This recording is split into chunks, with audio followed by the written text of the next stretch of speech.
Chapter 91, the king has been captured. They no longer have Satoru Gojo and his overwhelming level of strength and input into the Jujutsu sorcerers in order to, fight off these curses. The curses, after nearly 100 chapters of setup, have sealed away Satoru Gojo, and now it's curious of what their plan is with him, because they could have killed him while he was, wrapped up by the prison room. Maybe any cursed attacks that would get within vicinity of it, any cursed sorcery moves would get rendered moot or something. But other than that, I would guess maybe they're gonna have a plan in order to use his power for something. Maybe some way to they're planning to cultivate it to make that their own. Maybe get a curse spirit out of him, because we know that once sorcerers die, they can potentially make a cursed spirit. But as it is, the chapter starts out, we get back to Yuji, who now has a Mechamaru little device in his ear, and Mechamaru is like, hey, listen, I gotta actually try and convey my plan to you, because Yuji immediately was just gonna be like, oh no, I'm gonna break this shit. Because, the last thing they knew about Mechamaru was that he was a traitor, but this isn't the actual Mechamaru. Yeah, this is it's kind of like a recording of it. It's just a program device that has all this stuff set up beforehand. I was expecting maybe that Mahito didn't kill him. He turned him in, one of those mutated people. And the fact that I believe that Mechamaru had one of those simple domain spikes left. Maybe he managed to get it and turn himself back to normal escape. It was a possibility, but it looks like he is dead, but this machine version of him is still alive. So there's the potential that he could maybe come back as a full robot. Who knows? Might just be in these machines. Either way, I like that he's helping them to what he could do, after this point. He wanted to get past the limitations of his body, and he was upset that he, had to betray the Jujutsu college in order to do so, and betray the school and the institute in order to be with his friends. He kind of had to betray them in a way, but it was a little sad. It was unfortunate for him, but he paid the price in the end, and now he's giving the best that he could do in order to help that. I think he knew there was I might die. Even if I do die, this is going to be a really useful way to help and, maybe right the wrongs to a degree of what he had, what had been occurred from him. So he informs them that Satoru is more than likely sealed. Satoru actually, during that, while he's talking to Geto, he's like, the brain invader, and he's like, are you gonna really let yourself get used by that, or like that? And you see the hand of Geto's body grab the throat of the brain invader controlling it. Actually is an interesting point, because that happened in chapter 1 after Sukuna first took over Yuji's body, and it was because the soul was trying to grasp back at it. The fact that because the body is still alive, maybe it was only because this brain invader managed to keep his body, going from rotting, that the soul is still attached, which means potentially that Satoru could still be alive. And I'm only so listen. I know there's some people going to be like, man, I like maybe his character killed off. I liked it better that way. Listen, characters have already died off in this series, and this. Akutami does not seem like the author not be okay with killing off characters. I don't know. With shonen in general, it's not regular that they kill off protagonists, just because I think it's more impactful on important characters when they die. But I do agree on characters that if you don't have plans for them in the future, there's no real kind of game on what you're gonna want to do with them, kill them off. I agree with that. Listen, I can fully get behind that. I know that for instance, I am a big fan of Fairy Tail. Hiromashima, when he kills off a character, and it's just he makes it really emotional, impactful, and I really like that about him. But when he gets tired of a character too, he just has him pretty much become a measuring stick where some other character will beat him up and defeat them to show off how strong they are. Wish you would just kill him. Like for instance, Bacchus of Quattro Service. I love that guy. I thought he was really cool. He's introduced. And then he got beaten, and then he got beaten again, and there was nothing really seemed planned after that point that his character was going to be part of him. It's He could have just killed him, just left him for dead. At least then I would have the hopes of him ever coming back and potentially doing something. But Akutami, similar to also Fujimoto, is definitely about this. Like, if they're not important, we'll just kill them off. They're not really. We don't need them. Then I don't want to. I don't ever want to use them again. Then it'll be easier just to axe them instead of possibly maybe I feel like something later on, and I'll just make a new character instead. But Satoru having that last moment kind of grasp on Geto was really interesting, and then the brain invader, as people just been calling him, like talking to Mahito, and they're just like discussing, which game comes first for a person, the body or the soul.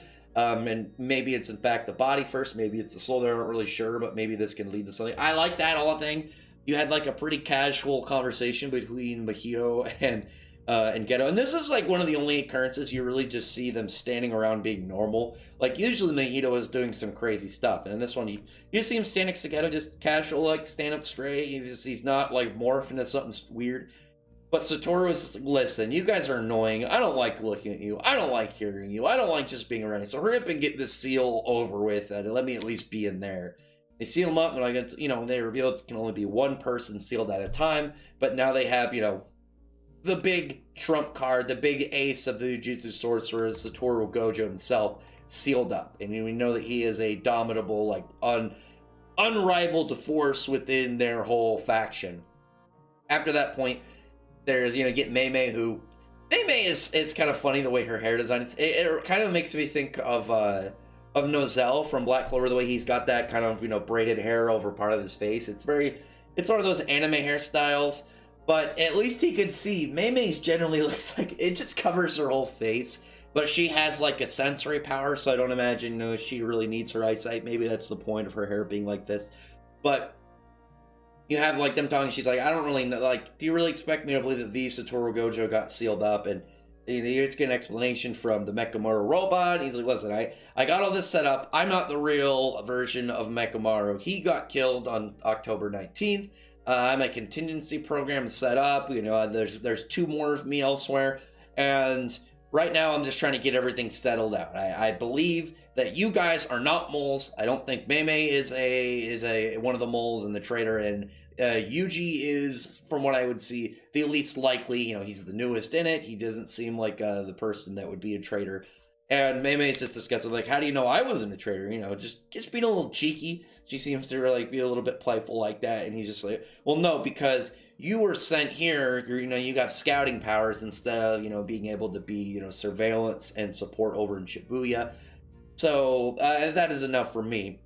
And then she's like, well, how do you know that I wouldn't just be defying orders or whatnot? And he's like, well, then why are there curses coming to kill you? And that obviously alerted them. Now they've got 2 enemies coming their way, and Mechamaru's like, you guys need to get back up above ground. You need to go communicate with the rest, pretty much everybody involved in this, and inform them that Satoru Gojo has been sealed. If you guys want to make it out of this, you need to get Satoru Gojo back. It needs to be a big group effort in order to get him. I'm hoping that they don't get Satoru back in this arc. I'm perfectly okay with there being a big expanse, like 100+ chapters of Satoru not being in the story. I don't know how long Jujutsu Kaisen is going to be. I'm really hoping to get to the point where Sukuna gets brought back, and then you have like a post-apocalypse curse world where they have to retake it. I mean, it seems very likely in Akutami's style. And I remember there was a comment at Jump Fest last month where Akutami pretty much said that the story it's either going to go very well or go very bad for some of these characters. And like, I like the idea that maybe like Yuji breaks free of Sukuna, and it becomes kind of like a humans oppressed and kind of just like whittled down by curses, and they got to retake the planet. I think that would be really cool. I want something like that. I just like to see them kind of have to slowly overcome the curses again, climb the ranks, and become stronger just purely out of survival, not because, oh, we got to get stronger to beat these bad guys, stop what they're doing. It's more of, if we don't become stronger, we will die. It's just a world we live in now. But after that point, you get these new curses. This, very monstrous one. We know that they have to be around like grade 1 in order to talk. So this guy already is pretty strong. They say he's stronger than the grasshopper. Seemingly more humanoid too, is a sign of strength. He's got this one This looks he looks really weird. He's got like a human body, but like this horse-like face. He's got like a hat with eyes, and then this monster. The monster that's like got chains and it's got like this weird fleshy mustache. I want to say he was in an earlier chapter, but I don't remember. I have to go back and look because like I kind of see a.